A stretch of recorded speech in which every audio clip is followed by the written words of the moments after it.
Hello दोस्तों, in this report and analysis में आपका स्वागत करते हैं। हम लेकर आए हैं डिफेंस सीरीज के कुछ लेटेस्ट अपडेट्स।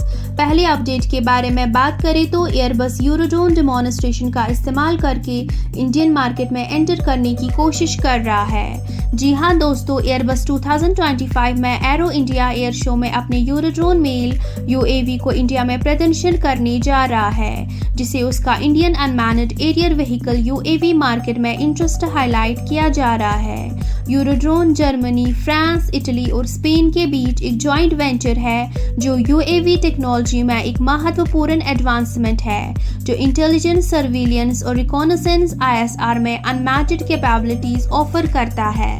इसका मॉड्यूलर डिज़ाइन मिशन की स्पेसिफिक रिक्वायरमेंट्स के मुताबिक कस्टमाइजेशन एलो करता है।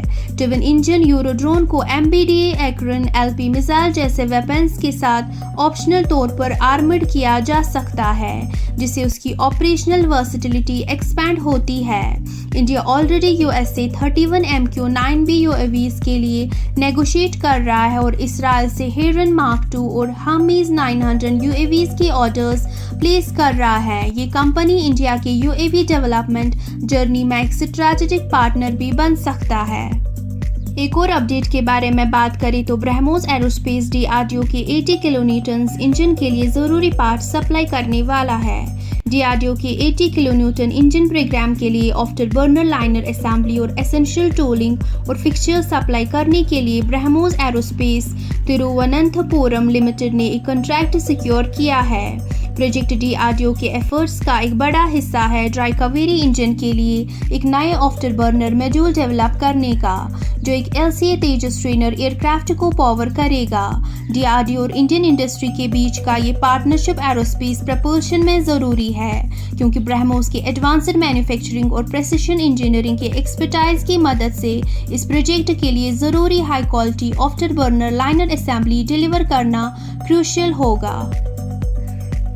एक और अपडेट के बारे में बात करें तो डीआरडीओ ज़ोरावर लाइन टैग की प्रोटेक्शन को एनहांस करने का सोच रहा है, लेकिन इससे उसका वेट भी बढ़ सकता है। जी हाँ दोस्तों, defence research and development organisation DRDO Zorawar light tank की प्रोटेक्शन में सुधार करने पर काम कर रहा है, जो हाई एल्टीट्यूड ऑपरेशंस के लिए डिज़ाइन किया गया है। इंडियन आर्मी की डिमांड के अकॉर्डिंग इंक्रीज्ड आर्मर और एक्टिव प्रोटेक्शन सिस्टम APS का इंटीग्रेशन टैंक के वेट को अफेक्ट कर सकता है, जो इसकी मोबिलिटी और स्ट्रैटेजिक एडवांटेज को कॉम्प्रोमाइज कर सकता है। APS का इंटीग्रेशन, जो इनकमिंग एंटी टैंक मिसाइल्स को डिटेक्ट और इंटरसेप्ट करता है, टैंक की प्रोटेक्शन में एक सिग्निफिकेंट लीप होगा। ज़ोरावर प्रोजेक्ट का सफल होना प्रोटेक्शन, वेट और मोबिलिटी के बीच एक बैलेंस स्ट्राइक करने पर निर्भर करेगा। डीआरडीओ को इंडियन आर्मी के साथ क्लोजली वर्क करना होगा टैंक के डेवलपमेंट को एंश्योर करने के लिए कि ऑपरेशनल रिक्वायरमेंट्स के साथ उसकी कोर कैपेबिलिटीज कॉम्प्रोमाइज ना हो।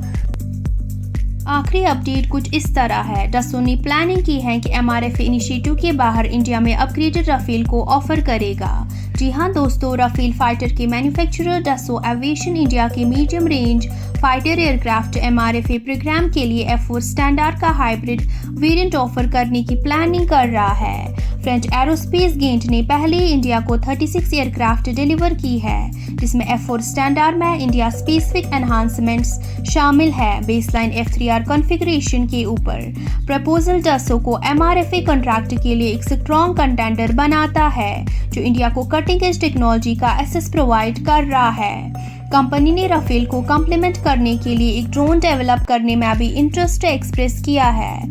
Neuron unmanned combat aerial vehicle UCAV demonstrator program से हासिल की गई एक्सपीरियंस का इस्तेमाल करते हुए राफेल के रेडर सप्लायर थेल्स IF के स्पेसिफिक रिक्वायरमेंट्स को पूरा करने के लिए RBE-2A SA रेडर को एनहांस करने पर कमिटेड है।